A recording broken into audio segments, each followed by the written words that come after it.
Sir அரசியல பத்தி தவேகா தலைவர் விஜய் அவர்களுக்கு என்ன தெரியும்?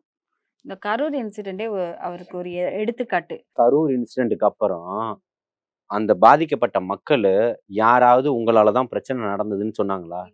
அப்புறம் நீங்க ஏன்டா கதறீங்கன்னு கேட்கிறேன். காசு பணத்த வாங்கிக்கிட்டு அவன் குடுத்த சாராயத்தையும் குடிச்சிட்டு கேவலமா இந்த இதுல வந்து பேசுறீங்க, கருத்துக்கள போடுறீங்களே, இதெல்லாம் உங்களுக்கு தெரியுமான்னு கேட்கிறேன். என்ன கரூர்ல பாதிக்கப்பட்ட மக்களுக்கு என்ன தேவையோ சொல்றான். இது யாரால நடந்ததுன்னு பதிவு செய்றான். குழந்தைகள கூட்டிட்டு வாங்கன்னு சொன்னாரா? மாற்றுத்திறனாளிகள் வாங்கன்னு கூப்பிட்டாரா? வயது முறிந்தவர்கள் வாங்கன்னு சொன்னாரா? கர்ப்பிணிகள் வாங்கன்னு சொன்னாங்களா? பெண்கள் பாதுகாப்பா இருங்கன்னு சொல்லலையா?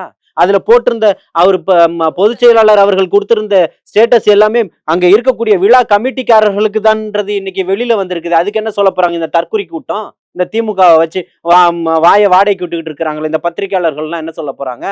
இந்த இந்த குட்டியப்பா என்ன சொல்ல போறாரு? ராஜேந்திர சோழன் இப்ப தெரியுதா? மோடியும் வேணாம், டேடியும் வேணாம், ஓடிடுங்கன்ற அண்ணன் போதுன்ற மக்கள் இன்னைக்கு அந்த நிலைமையில இருக்கிறாங்க. இன்னைக்கு இருக்கக்கூடிய அவலங்களை இன்னைக்கு அகற்றணும்னு நினைக்கிறார்கள். இந்த இந்த இந்த நாட்டுக்கு கிடைச்ச மிகப்பெரிய ஒரு சாபக்கேடு இவங்கெல்லாம். இன்னைக்கு இளைஞர்களுடைய வாழ்க்கையெல்லாம் வழி மாறி போய்கிட்டு இருக்கு. அன்னைக்கு கொள்கை இருந்தது, கொடுத்தீங்க. திமுக பக்கம் ஆட்கள் வந்தாங்க. இன்னைக்கு சாராயம் தானே இருக்கு, வேற என்ன இருக்கு குடுக்கறதுக்கு? நீங்க எங்க பார்த்தாலும் சோறு போட்டுட்டா 4 புடவை கொடுத்துட்டா வாழ்க்கை மாறிடுமா? துப்புரவு பணியாளர்கள் நீங்க போடுற சாப்பாடுல துப்புரவு பணியாளர்களுக்கு அவங்க சாப்பிடுவாங்க. அவங்க வீட்டுல உள்ளவங்க எல்லாம் பட்டினி கிடப்பாங்களா? ஏன்டா அவங்களுடைய உரிமை தானடா கேக்குறாங்க. அவங்க நீங்க கொடுக்கணுமா இல்லையா?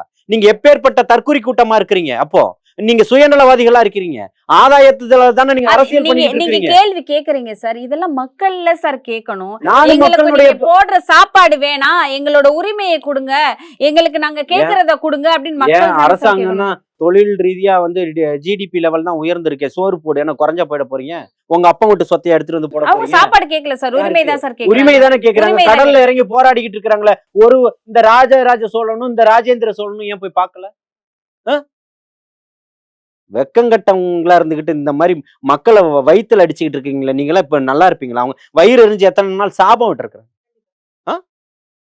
நீ ஒரு நாள் வந்து செய்ய பி.கே. சேகர் பாபு இந்த வேலைய செஞ்சிருவாரா?